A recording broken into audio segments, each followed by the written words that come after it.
ዛይሪ ኤምሪ ጋር በዚህ ክረምት የዝውውር መስኮት ማንቸስተር ዩናይትድ ከበርካታ ተጫዋቾች ጋር ስሙ እየተያዘ ነው። የኤደርሰንን ዝውውር ጨርሷል። እንደሚታወቀው ፊርማ ብቻ ነው የቀረው። ምክንያቱም የዝውውር መስኮቱ ጁን 15 በቀጣዩ ሳምንት ሰኞ ስለሚጀመር ማለት ነው። ከኤደርሰን ቀጥሎ ሌሎቹስ በወሬ ደረጃ ማቲያስ ፈርናንዴዝ ይነሳል፣ ሳንድሮ ቶናሊ ይነሳል። አሁን ደግሞ ዛይሪ ኤምሪ የፓሪስ ሰን ጀርመኑ ተጫዋች ስሙ ተያይዟል ከማንቸስተር ዩናይትድ ጋር። ስለዚህ የመጀመሪያውን መነሻችን አድርገን ቀጥለን ደግሞ የሌሎቹን ክለቦች እናያለን። ቶተንሃም ሆትስፐርስ ከሳቪኒዮ ጋር ስሙ ተያይዟል። ከሳቪኒዮ ጋር የአርሰናል የዝውውር ጉዳይ የተለያዩ ተጫዋቾች ስማቸው እየተነሳ ነው። ኦልሞስት ይጨርሳቸው የሚባሉት ሁለት ታዳጊዎች አሉ። የሌስተር ሲቲውና እምቤምባ የፓሪስ ሰን ጀርመን በነጻ ዝውውር ያገኘዋል ተብሎ የሚጠበቀው እነዚህ ታዳጊዎች ናቸው። ስለዚህ እነዚህን ዝውውሮች አጠቃላይ እንዳሳቸው መነሻችን ግን ማንቸስተር ዩናይትድ እናድርግ። ዛይሪ ኤምሪ በዚህ የክረምት የዝውውር መስኮት የማንቸስተር ዩናይትድ ደጋፊዎች በእርግጠኝነት መናገር የምችለው ይሄ የዝውውር መስኮት ለማንቸስተር ዩናይትዳውያን ባለፉት 10 ዓመታት ከተመለከትናቸው የዝውውር መስኮቶች በጣም ወሳኙ የዝውውር መስኮት ነው። ወሳኙ ብቻ ሳይሆን በርከት ያሉ ተጫዋቾችም እና የክለቡን ያለፈ ዓመት ያለፈ ጊዜ ታላቅነት ሊመልሱ የሚችሉ ትልልቅ ዝውውሮች የሚከናወኑበት እንደሚሆን ጠብቁ። በብዛትም በጥራትም የዚህ የክረምቱ የዝውውር መስኮት ለማንቸስተር ዩናይትዳውያን ማለት ነው ትልቅ የዝውውር መስኮት ነው ከሌሎቹ ክለቦች በበለጠ መንገድ።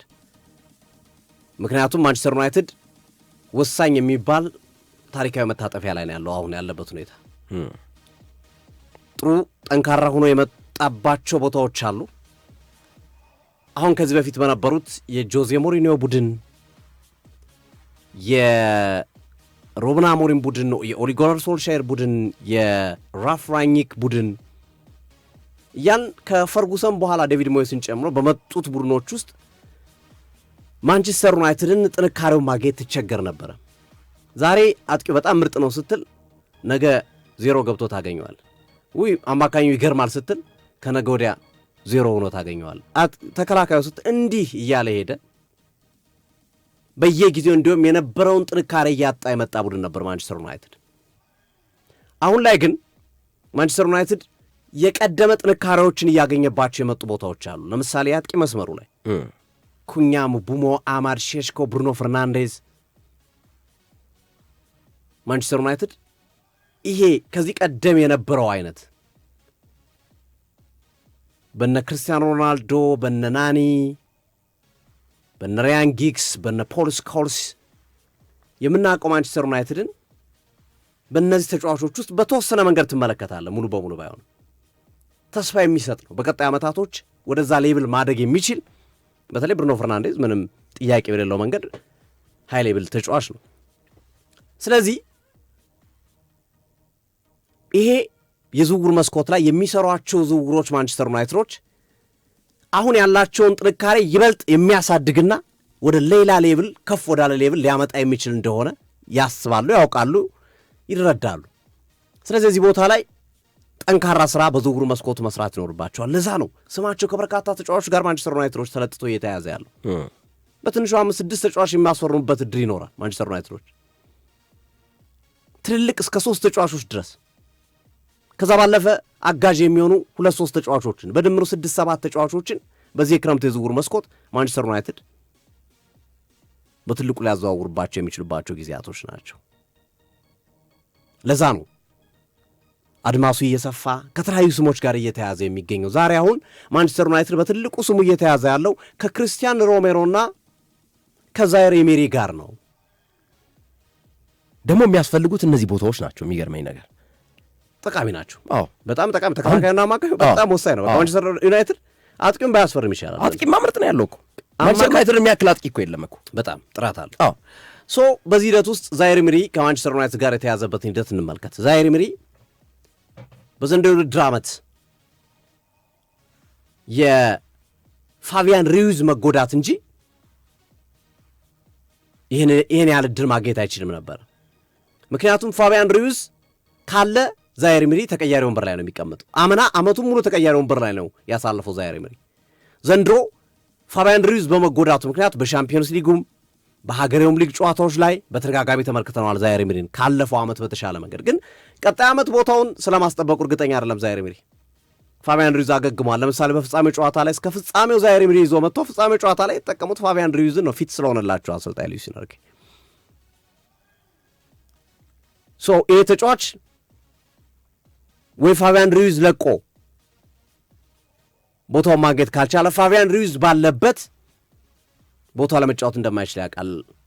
ስለዚህ ማማተር ይኖርበታል። የተሻለ ክለብ ራሱን በተሻለ መንገድ ማሳየት የሚችልበት ክለብ ማማተር ይኖርበታል። በሉዊስ ኤንሪኬ ዘመን ለእኔ ቁልቁል እንደ ካሮት ከወረዱ ተጫዋቾች መካከል ዛይር ኤመሪን ነው ማነሳው። ጆዋን ኔቬሽ እና ቪቲኒያ እንደ እሳት ነበልባል ወደ ላይ ሲንቀለቀሉ፣ ዛይር ኤመሪ ደግሞ ወርታች ነው የወረደው። ይሄ ሰው እኮ ይሄ ተጫዋች እኮ አሁን አስቶን ቪላ ያሉት ኡናይ ኤመሪ እኮ ነው ያመጡት። እንዲሁም ዛይር ኤመሪ ኡናይ ኤመሪ ሲል ቤተሰብ ይመስሉ ነበር ወይ ልጅና አባቶ ምናምን ይመስል ነበር። አጋጣሚ ስም መገጣጠም ነው እና ኡናይ ኤመሪ ናቸው ያሳደጉት። ግን ከዛ በኋላ ለውጡን ስንመለከተው ግን ፕሮግረሱ እንደነ ጆዋን ኔቬሽ አይደለም። ጆዋን ኔቬሽ እኮ ሉዊስ ኤንሪኬ ናቸው በደንብ ያሳደጉ። ቪቲኒያን በደንብ ያሳደጉት ሉዊስ ኤንሪኬ ናቸው። እና ዛይር ኤመሪ ግን በልክ አላደገም። ምክንያቱም እድል እያገኛሉ የመጫወቻ ጊዜ። አሽራፍ ሐኪሚ ሲጎዳ ቀይ መስመር ላይ ያጫወቱታል ሲፈልጉ። ዛይር ኤመሪ ካልተጎዳም ችግር ካልገጠመው አይሰለፍም።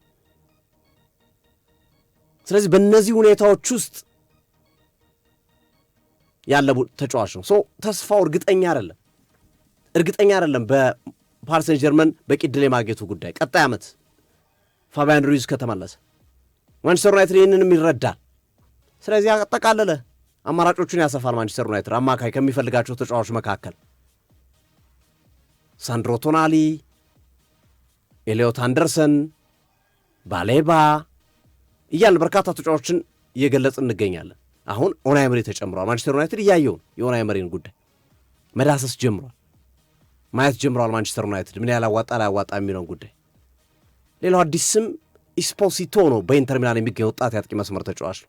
ያው እንደሚታወቁ ማንቸስተር ዩናይትድ ሁለተኛው አጥቂ ሊሆን የሚችለው ሆጅላንድ ነበር፣ ወደ ናፖሊ ሄደው በቋሚነት እዛው የፈረመው ማለት። ስለዚህ ያስፈልገዋል ለቤንጃሚን ሼሽኮ የማይክል ካሪክ እሳቤ አይጎር ቱዶር ማነው አይጎር ቲያጎ ማምጣት ነው ከብሬንፎርድ። በቃ ኮምፒቴቲቭ እንዲሆን ይበልጥ ሁለቱንም አንድ ላይ ይጠቀማለሁ፣ ካለበለዚያ ደግሞ አንዱን እየቀያየርኩ እንዳቅማቸው እጠቀማለሁ የሚል እሳቤ ነው ያላቸው። ግን የአይጎር ቲያጎ ገንዘብ በጣም ከፍ ያለ ነው። ላይ ለብራዚል ብሔራዊ ቡድን ተመርጧል፣ ፕሮፋይሉ ጨምሯል፣ ሁለተኛ ኮከብ ጎል አግቢ የሊጉ ነው ጨርሷል። ስለዚህ ቢያንስ ከ100 ሚሊዮን ፓውንድ ሊያስፈልግ ይችላል። እንደ ስፖሲቶ አይነት ተጫዋችን ግን በ50 በ40 ታገኛለህ። ጥራቱ ላቅ ያለ ተጫዋች ነው ስፖሲቶ። በጥሩ ድልም እያገኘ ነው በክርስቲያን ቺቩ የኢንተር ሚላን ቡድን ውስጥ። እሱም ሌላው እየተያዘ የሚገኝና ማንቸስተር ዩናይትድን በቀጣይ የክረምት የዝውውር መስኮት ሊቀላቀሉ ከሚችሉ ተጫዋቾች መካከል የሚጠቀስ ነው። ያው ሁለተኛ አማራጭ ስለሆነ ጆሹዋ ዚርክዜ የመልቀቅ ጉዳይ ከመላ ጎደል በጣም ሰፊ ነው። በዚርክዜ አያስቡትም ፕሪሚየር ሊጉን መወዳደር አሰልጣኝ ማይክል ካሪክ ሁለተኛ አማራጭም ቢሆን ማለት ነው። ስለዚህ ሊያድግ የሚችል ውጤት ሊያመጣ የሚችል ለውጥ ሊያመጣ የሚችል አቅም ያለው ተጫዋች ይፈልጋሉ። ስፖሲቶ ከኢንተር ሚላን እየተመለከቱ ነው። ስም ከአርሰናል ጋርም ሲያያዝ ነበረ ባለፈው የጥር የዝውውር መስኮት ላይ። ትልልቅ ክለቦች የሚፈልጉት አይነት ኳሊቲ ያለው ተጫዋች ነው ስፖሲቶ። ይህም ተጫዋች ሌላው ተፈላጊ ተጫዋች ሆኖ እናገኘዋለን። ሌላው ግን የማንቸስተር ዩናይትድ በጣም ትልቁ ችግር ለእኔ የሚመስለኝ ከአማካይ መስመሩ ቀጥሎ እንዲሁም ከአማካይ መስመሩ በባሰ መንገድ እኔ ተከላካይ ነው ለእኔ ለማንቸስተር ዩናይትድ በትክክል ከአማካይ መስመሩ። አሁን አማካይ መስመሩ ካዝሜሮ ስለለቀቀ ይበልጥ አሁን ካዝሜሮ የሌለበት አማካይ መስመር ብትለኝ ከተከላካዩም የባሰ ነው የሚሆን። ግን ካዝሜሮ የለቀቁ በአመቱ መጨረሻ ስለሆነ ገና ውድድር ማድረግ ስላልጀመሩ፣ ውድድር ማድረግ ሲጀምሩ እነ ሳንድሮ ቶናሊ እነ ኤድርሰንን እነ ኤሊዮት አንደርሰንን ወይም እነ ማቲያስ ፈርናንዴዝን ኦር ኳሊቲ ያለው አማካይ እንደሚጨምሩ ይጠበቃል አንድ ሁለት። ስለዚህ አፕግሬድ ያደርጋል መልሶ ይስተካከላል አማካኝ። ተከላካዩ መስመር ግን ማንቸስተር ዩናይትድ በጣም ጥሩ ዝውውር ከሚፈልጉ ቦታዎች መካከል ናቸው ብዬ አስባለሁ። በጣም ጥራት ያለው ቢያንስ አንድ ተከላካይ ቢያንስ። ምክንያቱም የማንቸስተር ዩናይትድ የተከላካይ መስመር በተደጋጋሚ ኢንጁሪ የሚያጠቃው ነው፣ ጉዳት የሚያጠቃው ነው። ማቲያስ ዲሊት ሂስትሪውን ተመልከተው ዘንድሮ ያለፈበትን።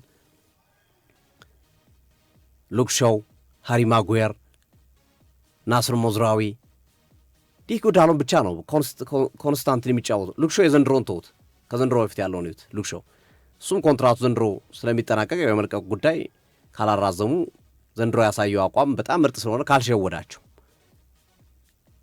ቀጣይ ዓመት እንደ ዘንድሮ ካሳለፈ ሉክ ሾው በጣም ጥሩ ፊርማ ነው የሚሆነው ኮንትራቱን ማራዘም ከቻሉ ለቀጣይ ዓመታት። ነገር ግን ዞሮ የማንቸስተር ዩናይትድ የተከላካይ መስመሩን ብቻ ነጥለ ስታነሳ ጥያቄ ታነሳበታለ ማንቸስተር ዩናይትድ ላይ።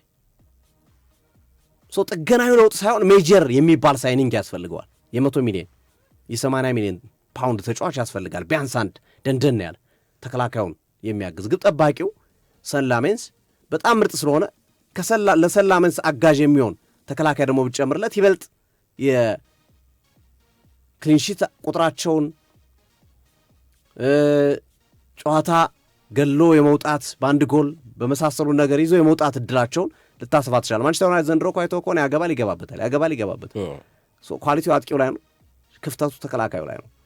በአንድ ወቅት አርሰናል ላይ የነበረው ችግር የዚህ አይነት ችግር ነበር። ተከላካይ ክፍሉ በኋላ ላይ አርቴታ ቀስ እያለ ተከላካይ ክፍሉን እያጠናከረ የመጣበት ሂደት መጥቶ አሁን ብዙ ጎል የማይቆጠርበት ዲፌንስ እንዲሰራ አድርጎታልና በአንድ ወቅት የነበረው የአርሰናል የተከላካይ ክፍል ክፍተት አሁንም ማንቸስተር ዩናይትድ ቤት የምናይ ሆኗል። አጥቂው በጣም እሳት የላሰ አጥቂ ነው ዩናይትድ ቤት። ተከላካዩ ግን ክፍተት አለበት። የኳንቲቲ ችግር የለበትም እኮ የኳሊቲ ችግር ነው፣ የጥራት ችግር ነው እንጂ እኮ ብዙ ተከላካዮች አሉ እኮ ስም መጥራት ይቻላል እኮ ግን በዛ ደረጃ ናቸው ወይ? አይደለም። አሁን ከዴጎ ዳሎ የተሻለ ተጫዋች ማምጣት አይቻልም ወይ? በተመላላሽ ቦታ ኖሳይር ማዝራዊ ተጎድቷል ባይዘው ነገራችን ላይ ግርምዬ። አሁን ትልቁ ችግር ማንቸስተር ዩናይትድ ውስጥ ያሉት እኔ አይደለምና ሃይሌብል አብዛኞቹ የተከላካይ መስመር ተጫዋቾች እንደ ሌሳንድሮ ማርቲኔዝ ነው የምታነሰው፣ ግን ማርቲኔዝም እንደምታውቀው ነው ጉዳት እንዴት እንደሚያደርግ ቀይ ካርድም የምትፈራው ተጫዋች ሁሌ እየፈራ የምትጫወተው ተጫዋች ነው ሌሳንድሮ ማርቲኔዝ። በጣም ኃይለኛ ጨዋታ የሚጫወተው ጎበዝ ጎበዝ ተከላካይ ነው፣ ግን ክሊን የምትለው ተከላካይ አይደለም። ክሊን የሆነ አሁን እነ ፈርዲናንድ እነ ቪዲችን ባየህበት አይነት የምታስቀምጠው አይደለም። ይሻላል ካሉት የተሻለ ተከላካይ ግን እንደዛ አይነት ይሄ በቃ ጠንካራ የሆነ ሴንስ ኦፍ ሂውመር ያለው ተከላካይ ያስፈልጋቸዋል ማንቸስተር ዩናይትዶች። ለዛ ነው አሁን ገበያውን እያሰሱ ያሉት። ገበያው ላይ ያለ ኢቭን ገበያው ላይ ስለመኖሩ የምጠራጠራለሁ። ግን እንደዛ አይነት ተከላካይ ካልሰራ እንደ አርሰናል ሳሊባን ሰርቶ አርሰናል እንዳመጣው ጋብሪኤል ማጋሌሽን አርቴታ ሰርቶ እንዳመጣው ሰርተ ካላመጣህባቸው እንዲህ ጥርት ያለ በቃ መቶ ስክት የሚል መቶ በቃ ጠንካራ ነገር መስራት ይችላል የምትለው ጥቂት ስሞችን ልጠራ ትችላለህ። ግን በቂ አይመስለኝም። ግን መቶ አፕግሬድ ሊያደርጉ የሚችሉ ለምሳሌ አሁን እየተጠራ ያለው ክርስቲያን ሮሜሮ የቀይ ካርዱን ጉዳይ በደንብ ካስተማርከው ወይም በደንብ ከሰራበት ቀይ ካርድ ላይ እንዲጠነቀቅ ካረከው በጣም ጥራት ያለው ተከላካይ ነው። ሚኪ ቫን ደቬን ከዛው ከቶተናም ሊለቁ የሚችሉ ተጫዋቾች ናቸው። ባስቶኒን አታገኘውም እንጂ ቢገኝ ከኢንተር ሚላን ባርሴሎናን ፈላጊው ነው የባስቶኒ። እንደዚህ አይነት ጥራት ያላቸው ተጫዋቾች ማንቸስተር ዩናይትድ ማምጣት ቢችል የበለጠ ነገር ነው ይችላል። አሁን ማንቸስተር ዩናይትድ ትልቁ አርጀንቲናዊን ክርስቲያን ሮሜሮ ጋር ነው ስሙ እየተያዘ ያለው። ታስታውስ ከሆነ ባለፈው የውድድር ዓመት ክርስቲያን ሮሜሮ ወደ በዝውውር ሊያመራ ነበረ ወደ አትሌቲኮ ማድሪድ ጨርሶ ነበር። ኮንትራቴን አላራዝም ብሎ ጨርሶ ነበር እና ምክንያቱ ማን ነበረ ታስታውሳለህ? ግርምዬ በወቅቱ ፖስቴኮግሉ ነበሩ። ፖስቴኮግሉ ይውጡልኝ ነው። ፖስቴኮግሉ እንደወጥ ፈራነ ክርስቲያን ሮሜሮ እና ቀጠለ። ረጅም ዓመት ኮንትራት አለው። እንግዲህ ገንዘቡ ትንሽ ሊያስቸግር ይችላል። ሚኪ ቫን ደቬንም በዚህ አጋጣሚ የሚታይ ናቸውና ማንቸስተር ዩናይትድ ላይ ካለን ሰዓት አኳያ እነዚህ መረጃዎች እንዳሉ ለመግለጽ እወዳለሁ። ወደ ሌሎቹ ደግሞ እናምራ ግርምዬ፣ ሰዓታችን እየሄደ ነው። ወደ አርሰናል ቤት እንምጣ። ያው